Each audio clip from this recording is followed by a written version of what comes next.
Hello guys, जय हिंद। आशा करता हूँ आप सब बहुत अच्छे होंगे। आप सभी को एक स्वागत है अद्वैत एजुकेशन में, straight way to government job. अगर आप कोई भी सरकारी नौकरी का प्रिपरेशन करें तो आप एकदम सही जगह पे, सही प्लेटफॉर्म पे, क्योंकि यहाँ पर आप लोगों का हिंदी का भी पूरा सेशन कंप्लीट कराया जा रहा है, वो भी एकदम अच्छे वे में। आप लोग ज़रूर अपना प्यार और अपना पूरा का पूरा थॉट भी बताते चलिएगा। आप लोगों को सब कुछ समझ में आता है कि नहीं, आप लोगों को सब कुछ क्लियर रहता है कि नहीं, ये सब चीज़ भी ठीक है। इससे क्या होता है ना, हम सारे शिक्षकों को उत्साहवर्धन मिलता है कि हम लोगों का जो किया हुआ काम है वो आप लोगों को समझ में आ भी रहा है कि नहीं। और हम इस सीरीज़ का नाम रखें एक नंबर पक्का। एक नंबर पक्का इसलिए रखे हैं ना, क्योंकि यही सारे टॉपिक है ना जिससे आपके कोई भी एग्ज़ाम हो जाए इंडिया के, जिसमें हिंदी अगर आने का है तो वहाँ से आएगा डेफिनेटली। आज भी हम लोग जो पढ़ रही है चैप्टर था शब्द भेद। शब्द भेद का ये वीडियो नंबर 4 हो जाएगा, जिसमें हम लोग देखेंगे क्या, जिसमें हम लोग देखेंगे शब्द भेद में अर्थ के आधार पर शब्दों का रचना कैसे होगा और कौन कौन से भेद के प्रकार से होगा। ठीक है, तो चलिए देखते हैं, टॉपिक की तरफ चलते हैं और देखते हैं है क्या। तो अर्थ के आधार पर अगर हम लोग शब्द भेद का बात करें तो अर्थ के आधार पर शब्द का भेद का जो बात कर देंगे वो 4 प्रकार का शब्द का भेद हो सकता है। वो 4 प्रकार कौन कौन सा है, तो वो 4 प्रकार हो जाएगा। सबसे पहला एकार्थी शब्द। अब ये एकार्थी शब्द क्या होता है, चलिए इसका संधि विच्छेद करते हैं। एकार्थी क्या है, एकार्थी। ठीक है, मेरे बातों को ध्यान से बस सुनते रहिएगा, आपको सारा टर्म क्लियर होगा। एक प्लस अर्थी, तो ये हो जाता है हमारा क्या, एकार्थी। एक प्लस अर्थी का मतलब होता है जो एक अर्थ को व्यक्त करेगा ना वो हो जाएगा हमारा एकार्थी शब्द। ठीक है, जो एक अर्थ को व्यक्त करेगा वो क्या हो जाएगा, वो हो जाएगा हमारा एकार्थी शब्द। एक अर्थ को मतलब क्या, मतलब एक ही अर्थ को बताएगा, दूसरा अर्थ को नहीं बताएगा, नहीं, ये दूसरा अर्थ को नहीं बताने वाला है, वही हो जाता है एकार्थी। ठीक है, जिन शब्दों का केवल एक ही अर्थ होता है उसे ही हम लोग क्या बोलते हैं, एकार्थी शब्द बोलते हैं। ठीक है, और व्यक्तिवाचक संज्ञा के जो शब्द होते हैं ना वो इसी कैटेगरी में आते हैं, वो इसी कोटिगी में आते हैं। ठीक है, जैसे गंगा, पटना, जर्मन, राधा, मार्च, ये सब क्या है, व्यक्तिवाचक है। पूरे के पूरे एकदम बता दे रहा है क्या, पूरे के पूरे इकलौते पर्सन को बता रहे, इकलौते स्थान को बता रहे, इकलौते चीज़ को बता रहा है जो कि वही अर्थ को इंडिकेट कर रहा है, मतलब एक अर्थ का है।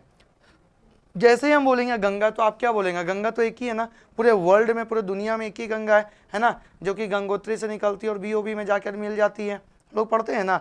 अगर पटना की बात करते हैं, पूरे भारत में एक फेमस पटना है, और वो पटना कौन सा है, बिहार की राजधानी है। अब आप मत बोल दीजिएगा सर छत्तीसगढ़ में भी एक पटना है महेंद्रगढ़ के पास में, लेकिन बिहार की एकमात्र राजधानी जो कि पटना है वो एक ही है पूरे दुनिया में। ठीक है, जर्मन, जर्मन भी जो है एक लैंग्वेज है कि नहीं, एक स्पेशल लैंग्वेज है। तो जब एक अर्थ को वो व्यक्त कर रहा है या फिर वो एक व्यक्तिवाचक संज्ञा को इंडिकेट कर रहा है, तब वो हमारा शब्द हो जाता है क्या, वही हमारा शब्द हो जाता है एकार्थी शब्द। ठीक है, उसी को हम लोग बोलते हैं एकार्थी शब्द। दूसरा नंबर का जो हमारा शब्द है वो हो जाता है अनेकार्थी शब्द। अनेकार्थी, अब इसको लिखते हैं, अनेकार्थी का संधि विच्छेद करते हैं। अनेकार्थी, इसका क्या होगा संधि विच्छेद, तो इसका विच्छेद होगा अनेक प्लस अर्थी। जो अनेक अर्थ को व्यक्त करेगा वो हो जाएगा हमारा अनेकार्थी शब्द। ठीक है, अनेक अर्थ को बताएगा, बहुत सारे अर्थ को बताएगा, वो हो जाएगा हमारा अनेकार्थी।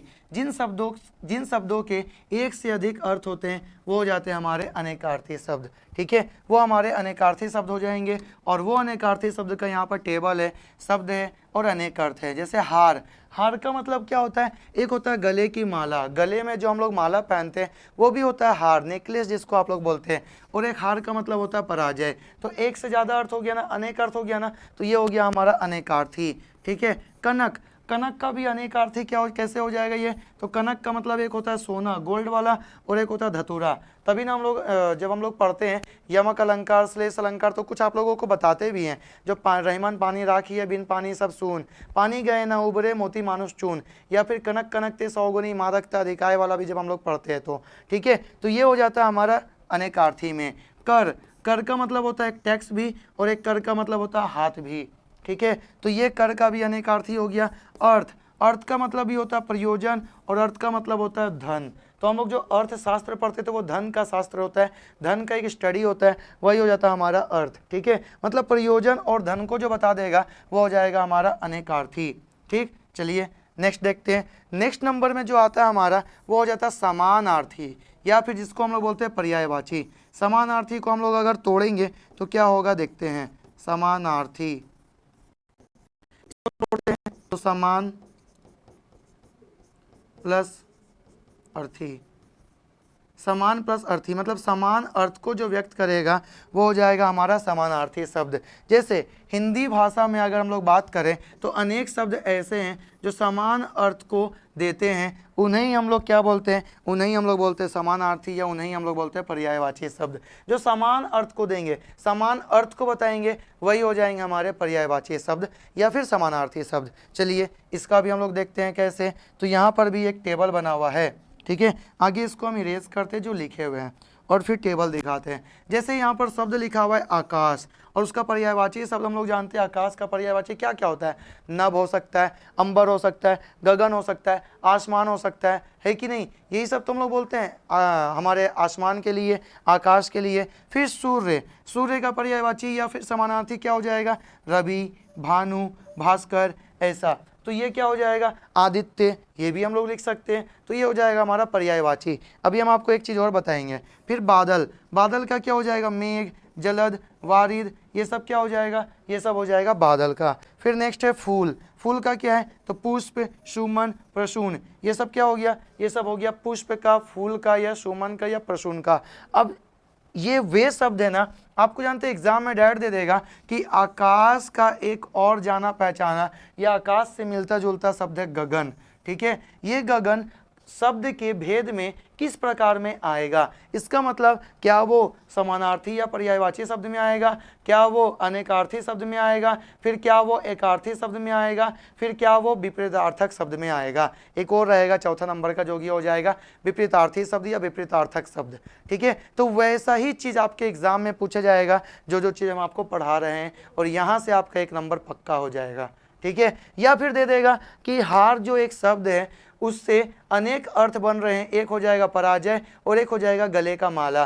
तो वो कौन से शब्द की तरफ पहचान बना रहा है, क्या वो पर्यायवाची शब्द है, क्या वो समानार्थी शब्द है, या फिर क्या वो क्या बोल सकते हैं अनेकार्थी शब्द है, फिर क्या वो एकार्थी शब्द है या विपरीतार्थी शब्द है। तो ऐसा आपके एग्जाम में आजकल ट्विस्ट करने के लिए देता है, पहले नहीं देता था।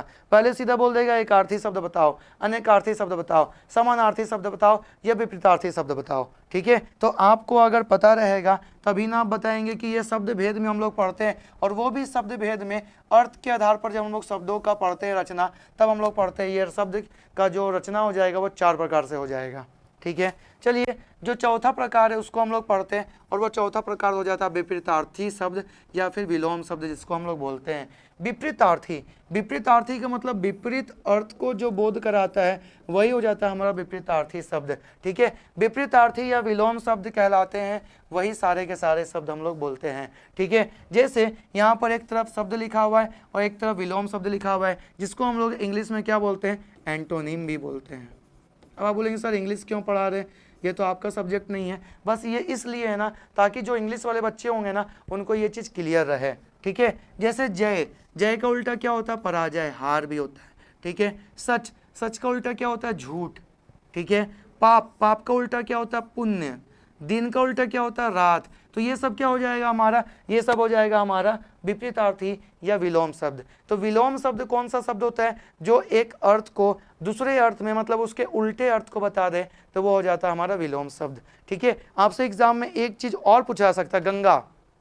गंगा जो शब्द है अर्थ के आधार पर शब्द का भेद में वो कौन से प्रकार में आता है चारों में से, क्या वो एकार्थी है, क्या वो अनेकार्थी है, क्या वो समानार्थी है, कि क्या वो विपरीतार्थी है। या फिर ये भी आ सकता है व्यक्तिवाचक संज्ञा के शब्दों को हम लोग कौन से अर्थ में पढ़ते हैं, क्या वो एकार्थी में पढ़ते हैं, क्या वो समानार्थी में पढ़ते हैं, क्या वो अनेकार्थी में पढ़ते हैं, कि क्या वो विपरीतार्थी में पढ़ते हैं। ऐसा भी ट्विस्ट करके आपको क्वेश्चन एग्जाम में दिया जा सकता है, और आपका एक नंबर आपसे छीनने के लिए हमेशा एग्जामिनर रेडी होता है। लेकिन हम आप लोगों के लिए ऐसा ऐसा चीज़ भी बता दे रहे हैं, अगर आपसे एक नंबर छीनने के लिए भी चाहे ना तो आप एकदम मुंह से निकाल कर लेकर आ जाओ एक नंबर, जैसे शेर के मुंह से एकदम चंगुल से छुट करके आते हैं ना, वैसे ही ठीक है, आपको एक नंबर के लिए ही प्रैक्टिस करना है, एक एक नंबर जोड़ जोड़ करके ही आप क्या कर सकते हैं, अपना तीर को साध सकते हैं, अपने निशाने को साध सकते हैं और अपना एक सीट पक्का कर सकते हैं कोई भी एग्ज़ाम में जिसमें हिंदी आने वाली है।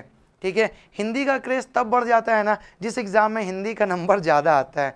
जब भी ये नंबर 10 नंबर या 20 नंबर का होता है तो बच्चे इसको नेगलेक्ट करते हैं, लेकिन यही नैया डुबो देती है जो कि इतना ईजी भी है ना। अगर आप थोड़ा सा माइंड लगा करके सुन लेंगे ना तो ये आपका नैया को उबार देगा, आप टॉपर वाले नंबर में पहुंच जाएंगे और आपका सिलेक्शन अच्छे नंबरों से होगा। घींच घाच के मैट्रिक पास टाइप का नहीं होगा, जीजीएमपी टाइप का नहीं होगा। ठीक है, आप थोड़ा सा मेहनत करेंगे ना डेफिनेटली आपका सिलेक्शन अच्छे नंबरों से होगा। और ये हिंदी से तो आपका सिलेक्शन रुकना ही नहीं चाहिए। मातृभाषा है हमारी यार, अगर मातृभाषा से हमारी अगर छूट जाता है हमारा सिलेक्शन, तो हमसे बड़ा बेवकूफ़ और हमसे बड़ा मतलब खतरनाक समय में कौन है कि नहीं। इसीलिए इस सब्जेक्ट को इतना मजबूत कर दीजिए एग्ज़ाम से पहले ही कि आपका ये सब्जेक्ट से एक भी नंबर बाल बांका ना हो सके। ठीक है, इसीलिए हम आप लोगों के लिए ऐसे ऐसे सारे वीडियोज़ ला रहे हैं। तो चलिए, ये वीडियो भी आप लोगों को कैसा लगा ज़रूर बताइएगा, चैट बॉक्स में कमेंट बॉक्स में ज़रूर बताइएगा। ठीक है, फिर हम लोग मिलेंगे नेक्स्ट वीडियो में, तब तक के लिए टाटा बाय बाय, जय हिंद, जय भारत, वंदे मातरम। और हाँ, इस प्रकार से आपका ये विभिन्न प्रकार का जो अर्थ के आधार पर हम लोग शब्दों का भेद पढ़ रहे थे, रचना के आधार पर, व्युत्पत्ति के आधार पर, ये सारा भेद हो गया कंप्लीट। ठीक है, अब इसके बाद हम लोग देखेंगे आगे के टर्म को। ठीक, तो चलिए बताइएगा आप लोगों को वीडियो कैसा लगा। जय हिंद।